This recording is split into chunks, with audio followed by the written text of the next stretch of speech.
Okay, so tonight one of the infamous stories about David, King David. So so where we're at is King David is living comfortably in the king's house in Jerusalem. Um, by this time, he has many wives and concubines. He has 19 plus children, uh, many children. Um, Now there's still fighting going on, but David doesn't go out quite as much because he has Joab who commands the army. And so it's in this setting that we do our little story tonight. Okay, I'm going to read the first scriptures and then George's going to help me read the others. Okay, so after the year expired, at the time when the king leaves the palace, David sent Joab and his servants with him and all Israel, and they besieged Rabbah. But David remained in Jerusalem. And it came to pass in the evening that David arose from his bed and walked upon the roof of the king's house, and he saw a woman bathing, and the woman was very beautiful to look upon. And David sent and inquired about the woman, and one said, "She is Bathsheba, the daughter of Ahinoam, the wife of Uriah the Hittite." So David sent a messenger and took her, and she came in to him, and he lay with her. And that very day she had cleansed herself after her menstruation, and she returned and went to her house. And the woman conceived and sent and told David and said to him, "I am with child." So King David's got a problem, a big problem. And um, just a couple comments about these particular uh, scriptures and the culture and whatnot. But the rooftops in Jerusalem were flat, and it was common for women or men to be on the flat rooftops, women bathing up there. And seemingly, David's house was probably higher than most of the other houses. And so that's how he could see um, what was going on. Now, Dr. Dr. Longson just pulled no punches. The King James says that the woman had just completed her purification, but Dr. Longson just said, okay, it was the woman. The woman had just finished her monthly menstruation cycle, and and had just purified herself. And now part of the reason they put that in there um, is because, and I don't know if any of you are Catholic or have been Catholic and know anything about Catholic birth control, but the best time to conceive is right after you have ended the monthly cycle. So I just thought I would toss that in there to let you know why that's there. And of course, like I say, Dr. Lamsa translated as menstruation, and it just means purification. Women in those days had to be isolated during their cycle, monthly cycle. Then they had to purify themselves, and then they could come back into the fold, so to speak.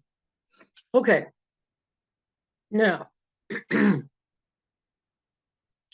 here's here's here's what the problem that David was kind of facing here, which David, of course, knew the rules. I mean, he had studied, but well, and here's where they come from. You have first the Ten Commandments, um, which is from Exodus 20:14. You shall not commit adultery. You got that. But then remember, after the Ten Commandments, you get to Leviticus and Numbers and whatnot. Then that's when they put penalties on. And so Leviticus 20:10 says, and the man who commits adultery with another man's wife, even he who commits adultery with his neighbor's wife, both the adulterer and the adulteress shall surely be put to death. So David has a big problem. All right. And and what's going on with David? Because remember, I keep saying David would, and I hate to use the word always, but David went to God with just about everything. From the time he defeated Goliath to all the other troubles and stuff that he had, that's what he did. So what happened here? Well, what happened is what happens to lots of people even today. Okay, David was only 30 when he took over the throne. He was remember he was a poor shepherd boy, and he was not used to extravagance or wealth or anything like that. But when you come from rags to riches, so to speak, sometimes you get caught up. You get caught up in the power and the riches, and you forget about God or whatever. And that's where David is at now. David allowed his instincts about the beautiful woman and whatnot, and so that's where he's at. And now we'll continue the story. And George, if you'd like to read it, that'd be great. All right. And David sent to Joab, saying, send me Uriah the Hittite. And Joab sent Uriah to David. And when Uriah came to him, David asked of Uriah about Joab and about the people and about the war. Then David said to Uriah, go down to your house and wash your feet. And Uriah went out of the king's house, and there followed him a present from the king. But Uriah slept at the door of the king's house beside all the servants of his lord, and did not go down to his house. And when they told David that Uriah did not go down to his house, David said to Uriah, behold, you have come from a journey. Why then did you not go down to your house? And Uriah said to David, the ark of the covenant of the Lord in Israel and Judah dwelt in tents, and my lord Joab and the servants of my lord are encamped in the open fields. Shall I then go to my house to eat, to drink, and to lie with my wife? No. As you live and as your soul lives, I will not do this thing. And David said to Uriah, remain here today also, and tomorrow I will send you away. So Uriah remained in Jerusalem that day. And the next day David called him and ate before him, and he did drink and got drunk. And in the evening he went out and slept beside the servants of his lord, but he did not go down to his house. Okay, now, all right. Are you getting the gist of this? David, knowing that he has this problem, is trying to convince Uriah to sleep with his wife, and as a result, if there's a child, no one would ever know that David was the father and not Uriah. But David's little plan did not work because, as you see, Uriah slept with his troops, slept with his servants, and he would not go to his house out of respect for his other people and whatnot. So David's problem deepens. It's it's worse now. So here's what he does. And in the morning, David wrote a letter to Joab and sent it by the hand of Uriah. And he wrote in the letter, set Uriah in the forefront of the battle, and then retire from him that he may be smitten and die. So when Joab besieged the city, he assigned Uriah to a place where he knew that valiant men were. And the men of the city went out and fought with Joab. And there fell some of the people of the servants of David, and Uriah the Hittite died also. Now, okay, so where did this idea come from with David? Well, that it's one of the things that we go back and read Saul. There was some things in there about sending him to the forefront of the battle, and I expect that in those days, many did that. So that was his next thought, his next plan. And again, he's trying to solve his own personal problem that he created, not God. Okay. All right. You want to go ahead, George? Okay. Then Joab sent and told David all that took place in the battle. And Joab charged the messenger, saying, when you have finished telling everything which took place in the battle to the king, and if the king's wrath rise, and he say to you, why did you approach so near to the city to fight against it? Did you not know that they would shoot from the wall?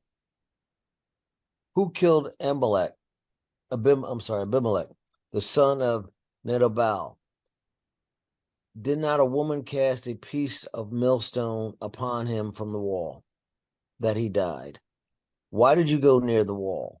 Now, if he should say these things to you, then you shall say to him, your servant Uriah the Hittite is dead also. All right. And again, it's just Joab did what David wanted. Okay. But now, he's afraid to go back and tell the king for fear, he'll get that he will get angry with him and whatnot. So it's just all part of David's little scheme, which he brought Joab into. So the messenger went and came and told David all that Joab had charged him to say. And the messenger said to David, the men prevailed against us and came out against us into the field, and we chased them back to the entrance of the city. And the archers shot from the wall, and some of your servants died, O king, and your servant Uriah the Hittite is dead also. Then David said to the messenger, thus shall you say to Joab, let not this thing displease you, for things happen this way or that way in the battle. Make the battle more vigorous against the city and take it and destroy it. So David kind of thinks he might be off the hook now, right? Okay.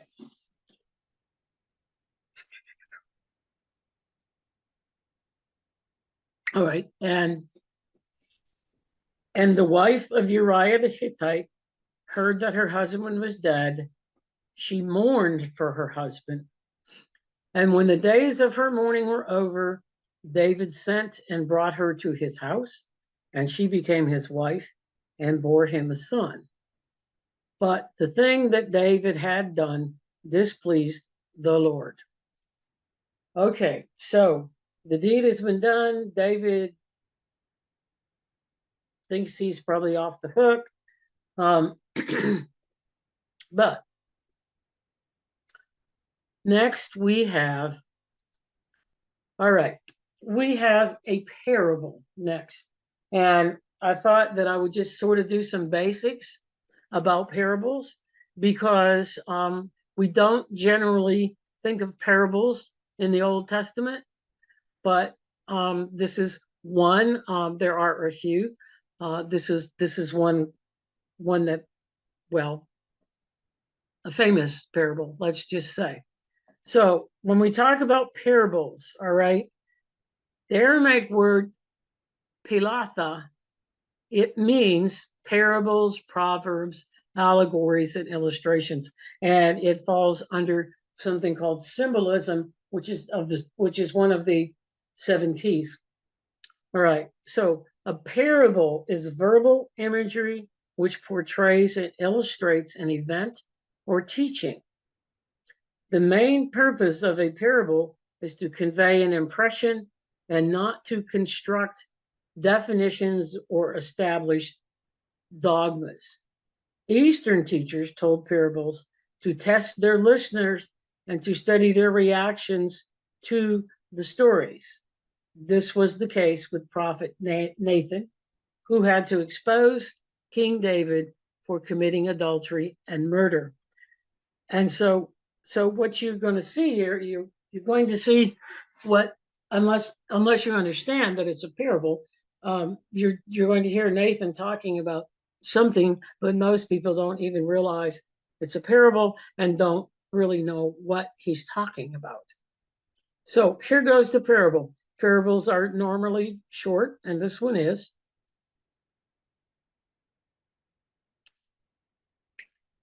And now we're up to chapter 12. And the Lord sent Nathan the prophet to David. And he came to him and said to him, there were two men in a certain city, the one rich and the other poor. The rich man had exceedingly many flocks and herds, but the poor man had nothing but one little ewe lamb, which he had bought, and it lived together with him and with his children. It did eat of his food and drink from his cup and lie in his bosom, and it was to him like a daughter. And there came a guest to the rich man, and he refused to take of his own herds or flocks to make a banquet for the guest who had come to him. But he took the poor man's ewe lamb and prepared it for the guest who had come to him. Now, does this make any sense to you? All right. David, okay, Nathan, instead of, and it's typical Near Eastern, instead of going to David and saying, look, you committed murder, da da da da da, he used this parable. Now, the parable, all right, there were two men, okay? One man was rich, and it's symbolizing the rich man is David, the poor man is Uriah, okay? The one little ewe lamb, and I messed this up a bit here. This should be Bathsheba, is referencing Bathsheba.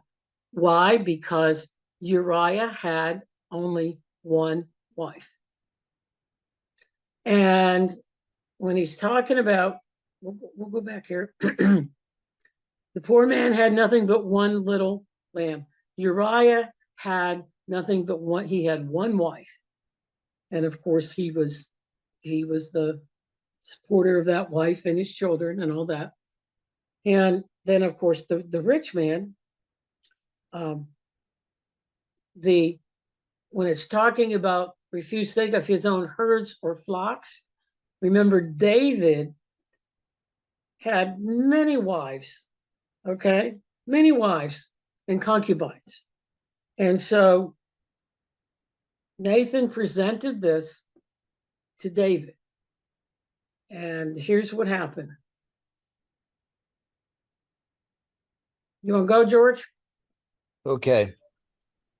And David's anger was greatly kindled against the man, and he said, as the Lord lives, the man who has done this thing is worthy of death, and he shall restore the ewe lamb fourfold, because he did this thing and because he had no pity. And Nathan said to David, you are the man. Thus says the Lord God of Israel, I anointed you king over my people Israel, and I delivered you out of the hands of Saul. And I gave you your master's daughters and your master's wives into your bosom. And I also gave you the daughters of Israel and of Judah. And if there were too few, you should have told me. And I have added to you twice that many. Why have you despised the commandment of the Lord and have done that which is evil in the sight of the Lord? You have killed Uriah the Hittite with the sword and have taken away his wife to be your wife and have slain him with the sword of the Ammonites. Okay, now therefore the sword shall not depart from your house forever, because you have despised me and have taken the wife of Uriah the Hittite to be your wife. Now remember, this is a prophet. This is coming from Nathan, come from God through Nathan to David. So this is a prophecy. Thus says the Lord, behold, I will raise up evil against you out of your own house, and I will take your wives before your eyes and give them to your neighbor, and he shall lie with them in the broad daylight. For you did it secretly, but I will do this thing in the sight of all Israel in the daytime. Before we go to the next line, this is a prophecy, and when we get past these chapters, the that those prophecies come true, including when it says, and I will take your wives before your eyes and give them to your neighbor. Well, there's a whole thing about that, and about actually his son. And in any event, he has many problems with his household, his sons. Okay, so that's a prophecy, and it does come true there. But here's the part that's very significant. Okay, David has heard all of this, and David said to Nathan, I have sinned against the Lord. And Nathan said to David, the Lord also has put away your transgression. You shall not die. Okay. Nevertheless, because by this deed you have made the enemies of the Lord to boast, another prediction here, the son also that is born to you shall surely die. But let's back up to the highlighted part. And this is something that people miss, because you will hear people, no matter what, you talk about David, well, he was a murderer and he was an adulterer and da da da da da. Well, they miss this part about forgiveness. When it says the Lord has put away your transgression, okay, he got forgiveness from the Lord. Why?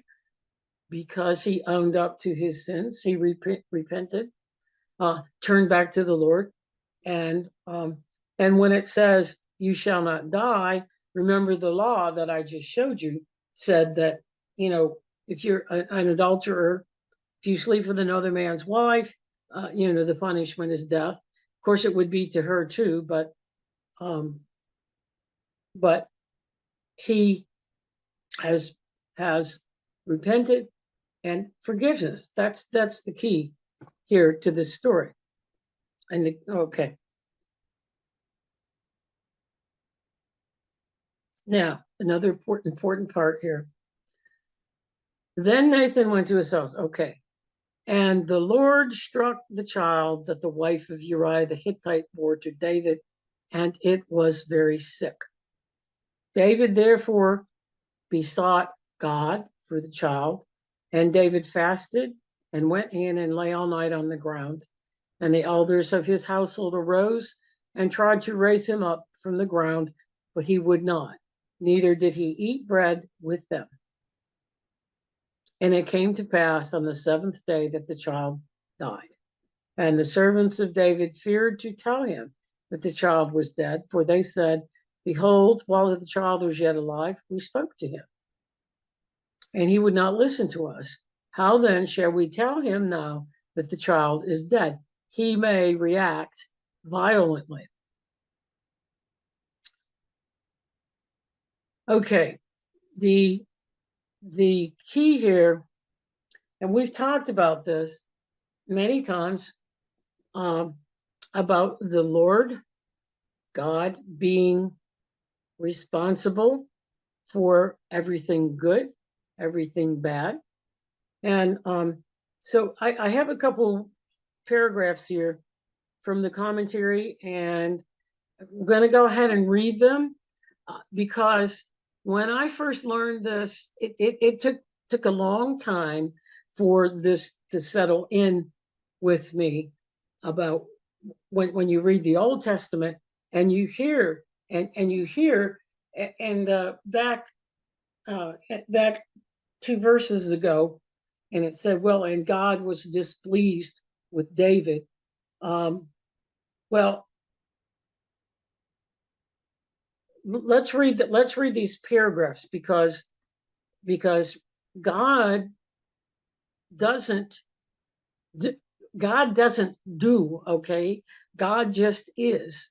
And when sickness or disease happens, it's not God that did it, nor is it because you did something, maybe you did something bad or whatever.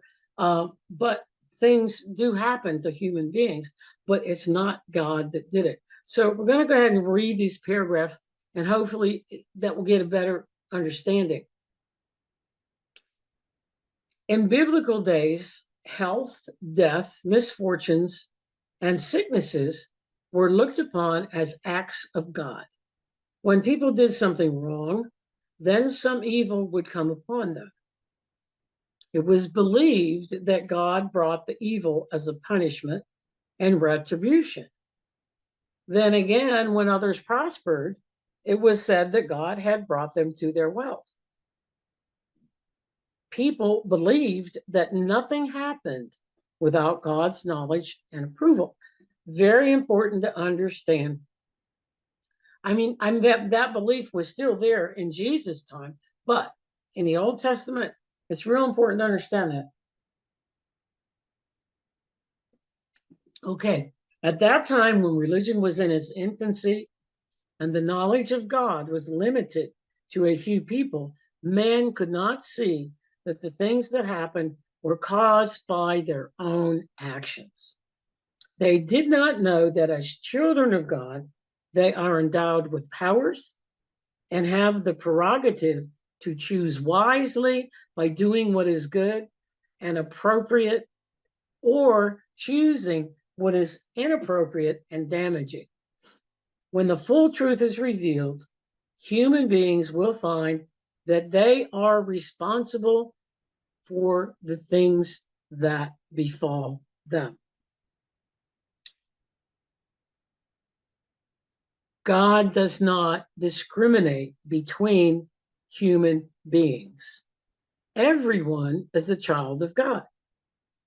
It is people who attribute discrimination to God. For example, that God struck the first child of David and Bathsheba with sickness, and then loved their second child and even gave this child a nickname. God is not the author of sickness or diseases, for God is life. It was the belief of those days that attributed to God the deadly sickness that befell the child. Okay, so I hope that brings some understanding. Now, that sickness befell the child. It wasn't God, but it did happen. And David literally went through hell over that.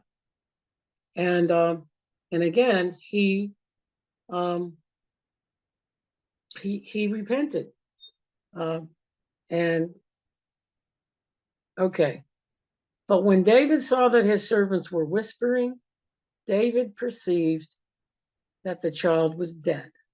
Therefore, he said to his servants, "Is the child dead?" And they said, "He is dead." All right. Then David arose from the earth and washed and anointed himself, changed his garments, and where did he go? Went into the house of the Lord and worshiped.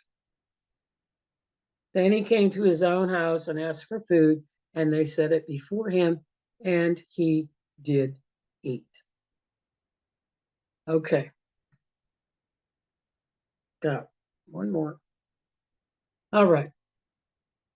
And David comforted Bathsheba, his wife, and went in to her and lay with her, and she bore a son, and she called his name Solomon, and the Lord loved the child. Then he sent for Nathan the prophet, and he named the child Jedidah, because the Lord loved him. Now you see the difference. You see the difference in what we're talking about when we read the paragraph.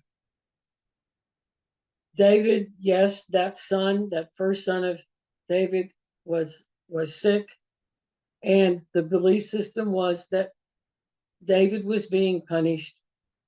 The child was being punished because of what David had done, and that was very typical throughout the Old Testament.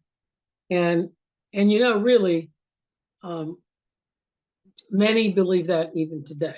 Okay, but you have to go from the Old Testament to Jesus to the Gospels, and it's in the Gospels that Jesus spells this out. And though the Old Testament was before the New Testament, that didn't mean that God was any different in the Old Testament than in the New Testament, because God doesn't change. He never changed. But the belief systems of the people changed, and of course, the world got increasingly messed up, so to speak. And but again, what you learn from the Gospels and Jesus, because Jesus was trying to correct this, so to speak, because he studied the Torah, and he came to fulfill the laws of the Torah and the Mosaic law. And what that meant, he came to